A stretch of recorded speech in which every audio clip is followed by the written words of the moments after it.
नमस्ते साथियों, मैं हूं सतीश पांडे।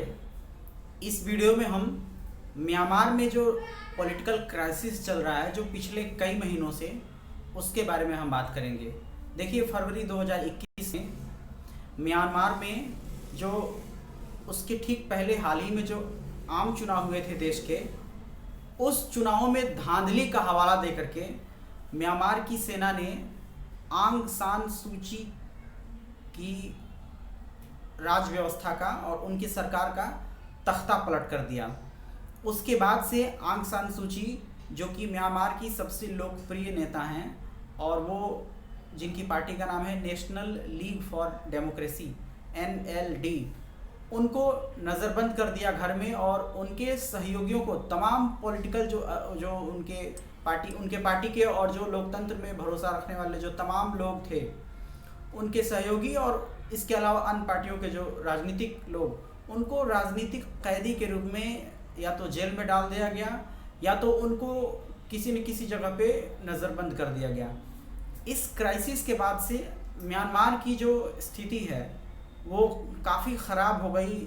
दिन पर दिन सेना ने सभी जो प्रतिष्ठान हैं उन पे कब्जा कर लिया और जो फोर्सेस हैं, अपने फोर्सेस को वो जगह जगह पे लगा करके और लोकतंत्र की मांग होने वाले आंदोलनों को वो सख्ती से और हिंसा के साथ दमनकारी शक्ति के द्वारा वो कुचल रही है।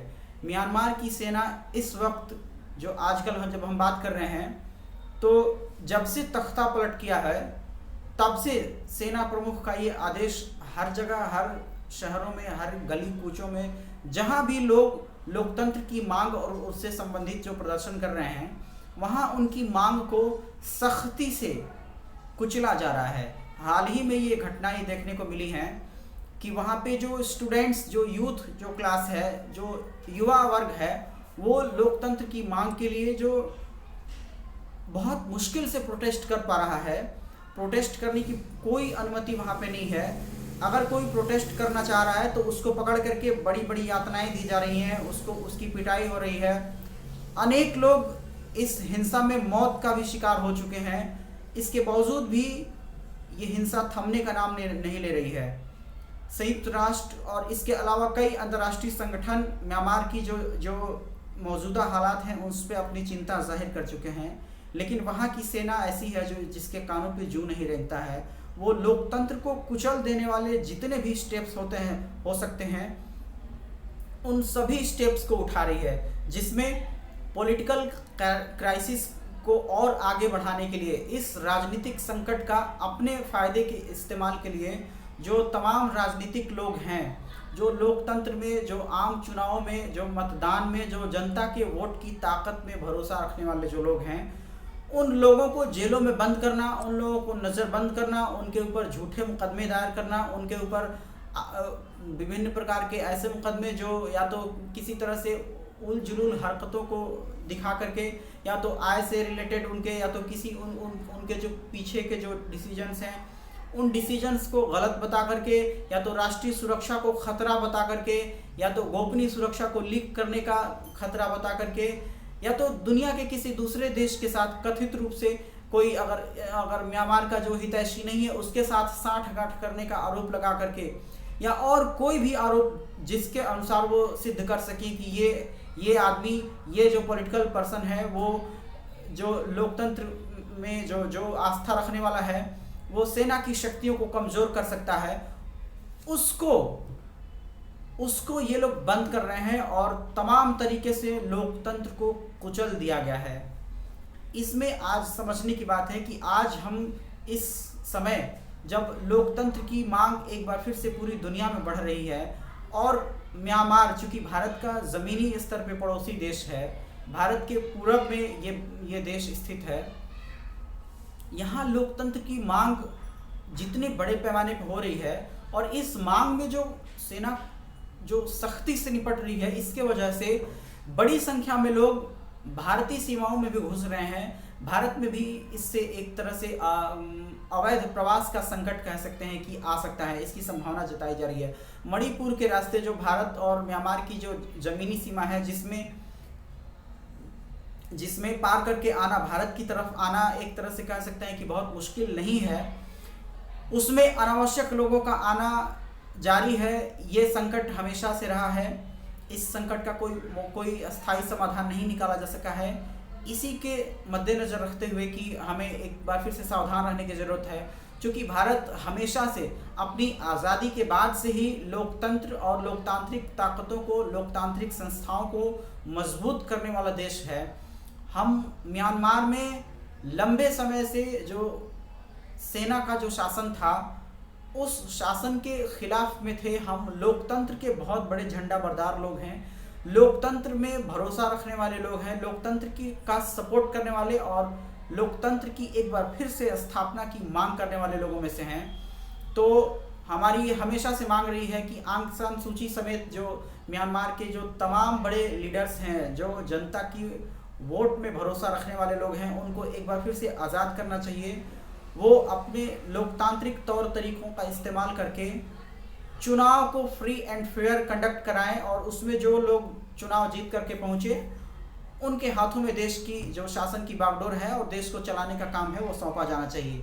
लेकिन म्यांमार की जो सरकार है मौजूदा समय में, जो म्यांमार की सेना है, वो इसको सामने आने देना नहीं चाहती है। लोकतंत्र और उसकी ताकतों को, लोकतांत्रिक संस्थाओं को कमज़ोर करने पर तुली हुई है। देखना यह है कि इसमें आगे डेवलपमेंट क्या होता है। इसको लेकर के संयुक्त राष्ट्र ने भी चिंता जताई है, संयुक्त राष्ट्र के महासचिव ने भी चिंता जताई है, यूरोपियन यूनियन ने भी चिंता जताई है, अमेरिका की तरफ से भी इसको लेकर के एक बयान जारी किया गया है पहले से कि हम लोकतंत्र की डिमांड करते हैं। और भारत ने भी ये स्वीकार किया है कि जो मौजूदा हालात है वो काफ़ी परेशान करने वाले हालात हैं। तो हम भी एक बार फिर से इसी मांग को दोहराते हैं कि लोकतंत्र की स्थापना के लिए जो राजनीतिक कैदी हैं म्यांमार में, उनको तत्काल रिहा करना चाहिए और उनके ऊपर जो झूठे मुकदमे दायर किए गए हैं, उन झूठे मुकदमों को ख़त्म करना चाहिए या वापस ले लेना चाहिए, या फिर उनको एक फेयर और फ्री ट्रायल देना चाहिए ताकि वो अपनी बेगुनाही साबित करने का एक मौका तलाश सकें। याद रखें कि सबको नेचुरल जस्टिस का एक अधिकार है, सबको एक अच्छी, एक सही, एक सक्षम अदालत के सामने अपने आप को बेगुनाही साबित करने का पूरा अधिकार है। और ये रूल ऑफ लॉ के पूरा साथ में ये सिद्धांत काम करता है। हम आपको चलते चलते इस वीडियो में याद दिला दें कि म्यांमार 1948 में ब्रिटेन से आज़ाद हुआ था। म्यांमार और इंडिया दोनों पहले ब्रिटेन के गुलाम देश थे। जहां भारत 1947 में आज़ाद हुआ, वहीं म्यांमार 1948 में आज़ाद हुआ।